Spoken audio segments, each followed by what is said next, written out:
जय श्री राधा कृष्ण। आषाढ़ मास के कृष्ण पक्ष की योगिनी एकादशी आने वाली है। इस एक एकादशी का व्रत करने से 88,000 ब्राह्मणों को भोजन करवाने जितना फल मिलता है। और मतलब खुद से सोच लो कि कितनी ही ज़्यादा पुण्य देने वाली एकादशी है। तो आज इस वीडियो में हम इसी महान फलकारी योगिनी एकादशी का महत्व और पूजा विधि जानेंगे, क्योंकि देखो सही तरीके से की गई पूजा से ही हमें व्रत का पूरा और उत्तम फल मिलता है। वीडियो शुरू करने से पहले एक रिक्वेस्ट, अगर चैनल पर नए हो तो चैनल सब्सक्राइब कर देना। आने वाले व्रत त्योहारों का रिमाइंडर, रोज का पंचांग और राशिफल अपने फोन पर पाने के लिए एकादशी लिखकर 9821025751 पर व्हाट्सएप मैसेज करना। अब एक जयकारे के साथ हम अपनी चर्चा शुरू करते हैं। बोलो बांके बिहारी लाल की जय, हमारे श्यामा श्याम की जय। योगिनी एकादशी के व्रत का शास्त्रों में बहुत महत्व बताया गया है, क्योंकि अगली एकादशी तक का ही समय होता है जब तक भगवान विष्णु जगे हुए रहते हैं और इसके बाद शयन मुद्रा में चले जाते हैं। तो जो भक्तगण होते हैं वो अपने चातुर्य मास की जो तैयारी होती है वो अभी से शुरू कर देते हैं। चातुर्य मास में कौन सा नियम लेना है या चातुर्य मास से संबंधित आपके पास कोई भी प्रश्न हो तो आप इसी वीडियो में कमेंट कर सकते हैं। जल्दी आपको मैं बताऊंगी चातुर्य मास में हम क्या क्या नियम ले सकते हैं और क्या क्या चीज़ें कर सकते हैं। अच्छा, इसके अलावा शास्त्रीय विधान के अनुसार इस दिन श्री विष्णु भगवान की पूजा अर्चना की जाती है। माना जाता है जो व्यक्ति पूरी श्रद्धा और विधान के साथ भगवान विष्णु की पूजा करता है उसके समस्त पापों का नाश हो जाता है। यहाँ तक कि पीपल के पेड़ को काटना, जिसे देखो स्वयं भगवान विष्णु का निवास स्थान माना गया है, उसके काटने का जो पाप होता है वो भी सिर्फ इस एक व्रत के करने से उस पाप दंड से भी हमें मुक्ति मिल जाती है। ये व्रत बहुत शक्तिशाली माना गया है। अगर किसी जातक पर किसी के श्राप का प्रभाव है तो उसकी भी काट योगिनी एकादशी व्रत से ही संभव है। अगर किसी को हाई या नजर लगी हो तो उसका उपचार भी इस एक एकादशी का व्रत करने से मिल जाता है। इस व्रत को करने से व्रती इस लोक में सुख भोग कर अंत में मोक्ष प्राप्त करता है।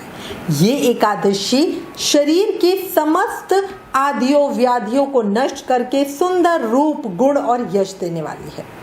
शास्त्रों के अनुसार जो जातक योगिनी एकादशी का व्रत करते हैं उन्हें जीवन में सुख समृद्धि मिलती है। इसलिए आप योगिनी एकादशी के दिन विष्णु जी की पूजा करें और इसका व्रत जरूर रखें। अच्छा, अगर अब मैं योगिनी एकादशी के महत्व की बात करूं तो इसके महत्व का पद्म पुराण में विस्तार से वर्णन किया गया है। इस पुराण के अनुसार योगिनी एकादशी के दिन पूजा पाठ व्रत करने से 88,000 ब्राह्मणों को भोजन कराने के बराबर फल मिल जाता है। सिर्फ एक व्रत करने से, है ना, समझो 88,000 ब्राह्मणों को भोजन कराने का फल, बहुत बड़ी बात है, सोच के देखना। आपको योगिनी एकादशी की पूजा विधि बताती हूँ। अगर योगिनी एकादशी की पूजा पूरे विधि विधान से की जाए तो साधक को इसका बहुत उत्तम और पूरा फल मिलता है। मैं आपको थोड़ा डिटेल में स्टेप वाइज बता देती हूँ कैसा करना है, पर उससे पहले अगर आप किसी भी कारण से ये व्रत नहीं कर पा रहे हो तो पूजा जरूर करना और कथा जरूर सुनना, ठीक है। देखो, एकादशी व्रत दशमी की रात से लेकर द्वादशी की सुबह तक होता है। इसे 48 घंटे का व्रत कहा जाता है। इसके लिए दशमी को एक समय ही शुद्ध सात्विक भोजन करें, बिना प्याज लहसुन का। शाम के समय सूर्य अस्त हो जाए तो उसके बाद हमें भोजन नहीं करना होता, अन्न नहीं खाना होता। अच्छा, इसके अलावा दशमी की रात को जमीन पर सोएं और ब्रह्मचर्य का पालन करें, मतलब स्त्री संग नहीं करना। योगिनी एकादशी के दिन सुबह जल्दी ब्रह्म मुहूर्त में उठकर भगवान की को याद करते हुए घर के साफ सफाई करके अपने रोज के नित्य कर्म से निवृत्त होकर बढ़िया स्नान करें। पद्म पुराण में कहा गया है कि इस दिन तिल का उपटन लगाकर स्नान करना बहुत शुभ होता है। तिल का उपटन बनाने की विधि हमारे चैनल पर पहले से ही है, उस वीडियो का लिंक नीचे डिस्क्रिप्शन में दिया है।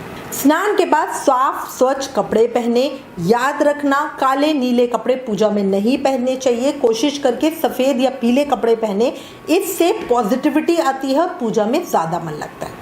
फिर घर के मुख्य द्वार पर मेन गेट पर हल्दी से स्वास्तिक बनाएं और पूरे मतलब शुद्ध जल से पूरे घर में छींटे लगाएं। अगर आप चाहो तो गंगा जल से भी छींटे लगा सकते हो। इससे बहुत ज़्यादा पॉजिटिविटी आती है, जो नेगेटिव एनर्जी होती है वो खत्म हो जाती है, घर का वातावरण शुद्ध होता है और पूजा पाठ में नाम जाप में ज़्यादा मन लगता है। फिर मंदिर को अच्छे से साफ करें और उसके बाद अपनी पूजा शुरू करें। साफ करने का मतलब ये नहीं कि आप कपड़े वपड़े चेंज करें, अच्छे से बस ठाकुर मतलब जैसे स्नान वगैरह कराना होता है वो सब कराते हैं। अच्छा, पूजा शुरू करने से पहले हम भगवान सूर्य नारायण को जल अर्पित करेंगे। विशेष पूजा करने के लिए पूजा अगर आप चाहो तो चौकी की स्थापना कर सकते हो और नहीं तो अपने घर के मंदिर में ही पूजा कर सकते हो। अच्छा, चौकी की स्थापना कर रहे हो तो उस पे भगवान विष्णु जी की प्रतिमा और कलश स्थापित करें। अगर घर के मंदिर में ही जगह है तो वहां पे भी पूजा कर सकते हो, ऐसा नहीं है चौकी लगाना जरूरी ही है। पूजा शुरू करने से पहले आप भोग जरूर बना लीजिएगा और इसके अंदर तुलसी दल जरूर रख लीजिएगा। अब सबसे पहले हम अपने व्रत का संकल्प लेंगे, फिर भगवान विष्णु या अपने सेवित शिव विग्रह लड्डू गोपाल युगल सरकार शालग्राम जी या राम दरबार जो भी आपके सेवित शिव विग्रह हो उन्हें ओम नमो भगवते वासुदेवाय इस मंत्र का जाप करते हुए पंचामृत से स्नान करवाएंगे। पूजा समाप्ति के बाद ये जो भगवान के स्नान के बाद जो चरणामृत बचता है उसे व्रत करने वाले अपने और पूरे परिवार के सभी सदस्यों के अंगों पर लगा ले, साथ ही चरणामृत को पी भी ले। इसे माना जाता है कि कुष्ठ रोग खत्म हो जाते हैं, शरीर की पीड़ा खत्म हो जाती है, इंसान रोग मुक्त हो जाता है। अच्छा, स्नान कर ये चरणामृत पहले हम रख देंगे, ये सब हमें करना है बाद में। अच्छा, स्नान करवाने के बाद हम भगवान को नए पीले वस्त्र धारण करवाएंगे, अपने शिव विग्रह का सुंदर बढ़िया श्रृंगार करेंगे, फूलों की माला अर्पित करें, पूरे पूजा स्थल को फूलों से सुंदर से सजाएं। इसके बाद धूप दीप प्रज्वलित करें, भगवान को याद करें, उनकी पूजा प्रार्थना करें।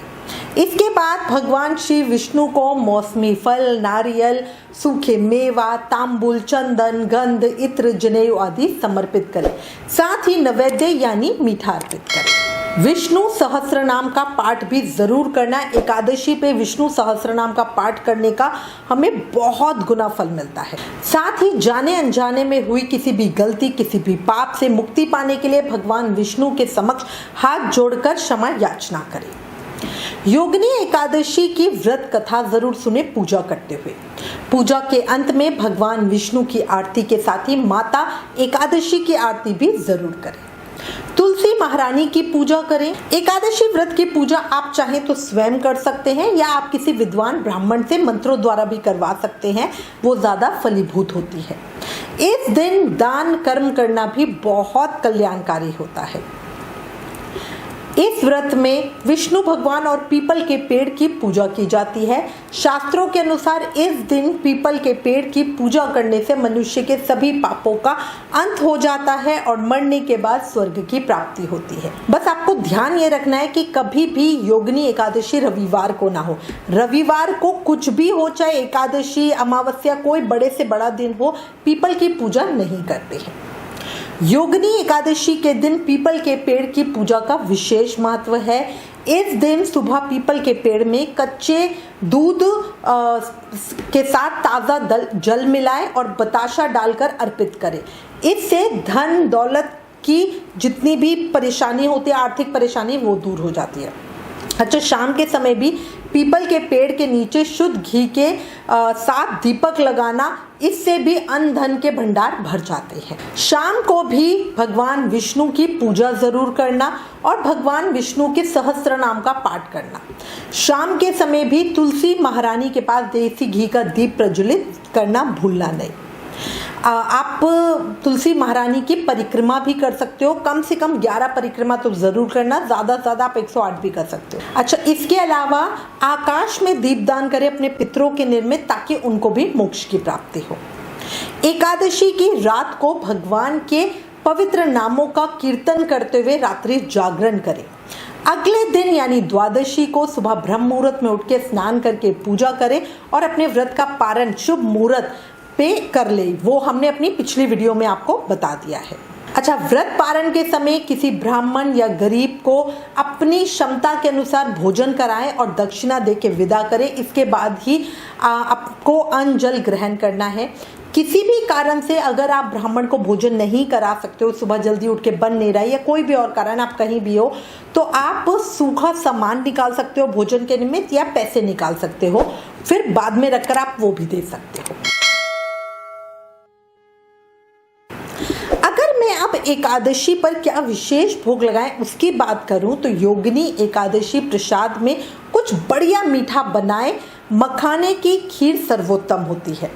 ये भगवान विष्णु के साथ माता लक्ष्मी को भी प्रिय है। मखाने की खीर का सेवन आप व्रत में कर सकते हैं, ये फलाहार में आता है।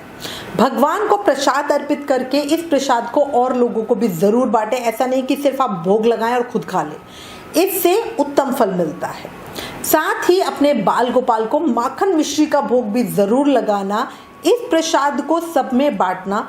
अगर निर्जल व्रत नहीं कर रहे हो तो पूजा के बाद भगवान का पंचामृत प्रसाद और मिश्री का प्रसाद ग्रहण कर सकते हैं। अच्छा, इसके अलावा याद रखना, शास्त्रों में विधान है कि आषाढ़ माह के कृष्ण पक्ष की एकादशी को मिश्री का फलाहार हमें कीट पतंगों की योनि से मुक्ति दिलाता है। इसका मतलब है अगर आप निर्जल व्रत नहीं कर रहे हो तो आप शाम की पूजा के बाद फल या फलाहार जो भी ले उसमें मिश्री जरूर डालना। इससे हमारी किसी भी गलती के रूप में हमें कीट पतंगों की योनि नहीं मिलती। अब मैं आपको कुछ बातें बता रही हूँ जो योगिनी एकादशी को विशेष रूप से आपसे ध्यान रखनी है। योगिनी एकादशी का व्रत करने से सभी तरह के पापों से मुक्ति मिलती है, तो हमें पता ही है। जो लोग व्रत नहीं करते वो भी पूजा जरूर करें। पूरा दिन तामसिक भोजन का त्याग करें। प्याज, लहसुन, शराब, नशा, इन सब चीज़ों से दूर रहना चाहिए जो व्रत नहीं करे। एकादशी का व्रत रखने वालों को अपना मन शांत और स्थिर रखना चाहिए। मन को भटकाना नहीं चाहिए। किसी भी तरह की द्वेष भावना या क्रोध मन में ना आने दे और निंदा करने से बचे। सुनने से भी बचे और करने से तो बिल्कुल ही बचे। तभी लिए हमारे साधु संत कहते हैं कि हमें मौन व्रत रखना चाहिए। योगिनी एकादशी व्रत में गरीब ब्राह्मणों को जरूर दान देना चाहिए।